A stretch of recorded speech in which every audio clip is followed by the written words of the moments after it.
In this video, I am going to explain what is a jawline nigga. So, first, before I get into that, a little history on how I came across the word. Basically, C Boogie and I was talking behind the scenes. He brought up how the incels had these pages or sites or whatever where they focus on a man's jawline and how I guess long jawlines is more attractive and shorter jawlines is, and I'm pretty sure that there's some truth to it. I didn't really think of it until it was said, but I'm sure that there's some truth to it. Um, and most people probably don't know this because, well, most men aren't really gay, so you don't really look at what's physically attractive outside the obvious, and the things that women talk about, muscles, height, things like that. But so jawline, I guess, is one of those unspoken things that just make a woman's pussy wet. So and some people have the jawline and some people don't.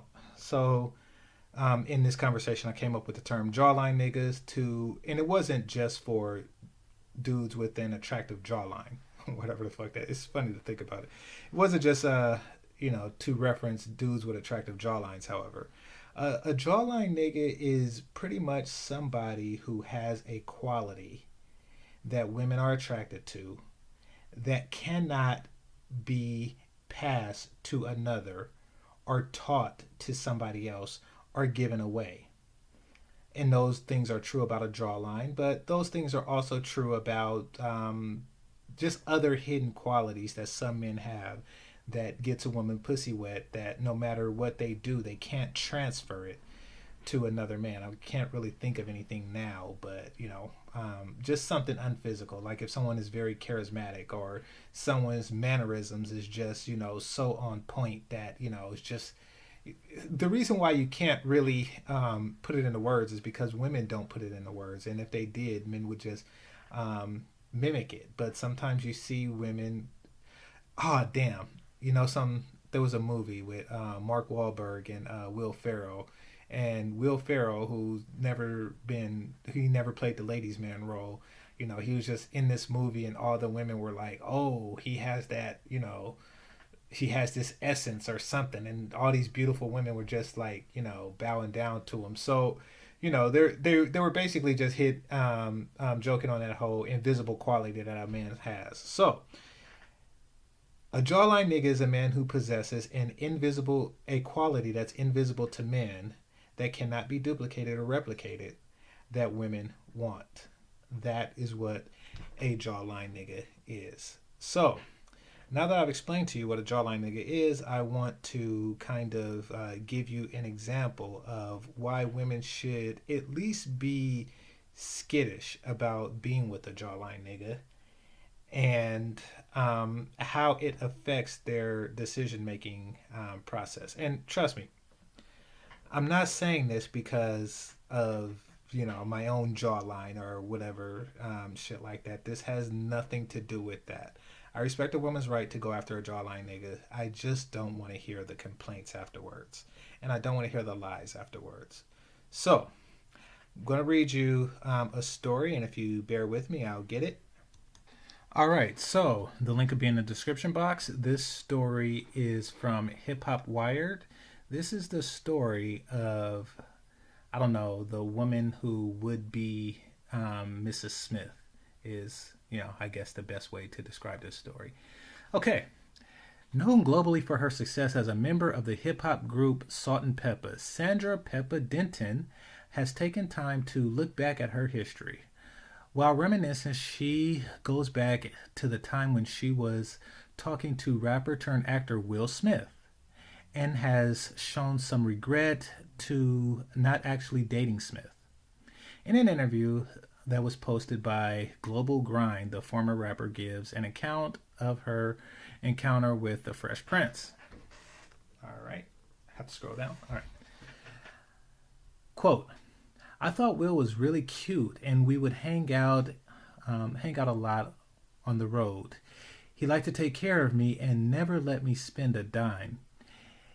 He was that kind of guy, real generous. I remember when they won their first award, he asked me to go out with him afterwards. He was so excited. We were walking along the street getting ready to grab something to eat, and he just gave this homeless guy $100. I sometimes kick myself when I think about what could have been. He was so nice to me, but I really wasn't feeling him. I guess I couldn't appreciate a nice guy like Will Smith. He wasn't thug enough. I was attracted to thugs and hoodlums. Will was too nice to me. Continue. All right. Oh, end quote, and continue. As with most women in their early ages, the tough guys seem to be a bit more of an appeal as opposed to what Will Smith had to offer. Quote, I like people like Louis Burrell, MC Hammer's brother. He was rough. He was street and he didn't pull any punches. He would walk around with a cane and pimp hat. He always referred to women as bitches. Even with all that, I liked him.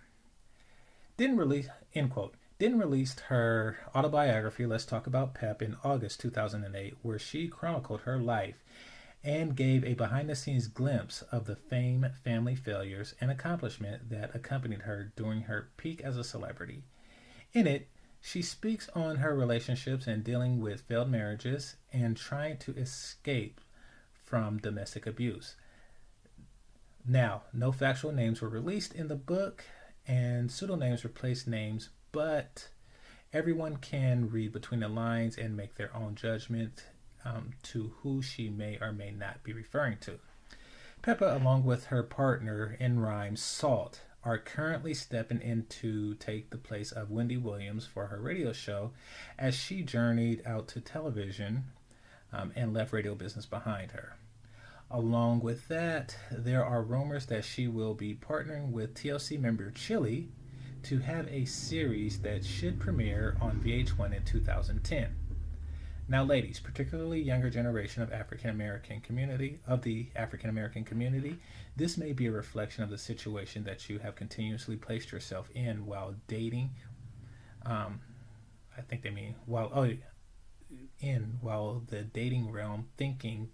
I think they mean to say while in the dating realm. Anyway, thinking that the nice guy is unappealing and wanting that thug. Clearly, it might be time to take a close look at the end of the tunnel, and because the thug remains a thug, whereas the nice guys such as Will Smith go on to make multi-million-dollar movies on a yearly basis. Now, if that's not saying anything, then hey, enjoy that lifestyle of dealing with the man constantly on the run. That has to be exciting. Okay. So that was hiphopwired.com, and once again, the link will be in the description box. So, what's his name? See, I have to look up his name, but I don't really have to look up Will Smith's name.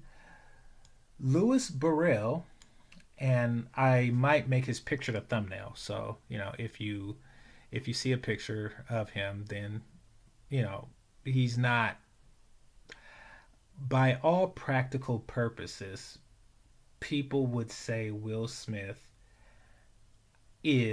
was, and always has been a more attractive person by any physical definition that we have for attraction.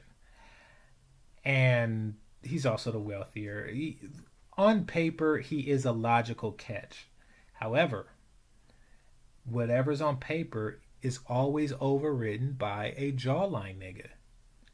And Louis Burrell is a jawline nigga.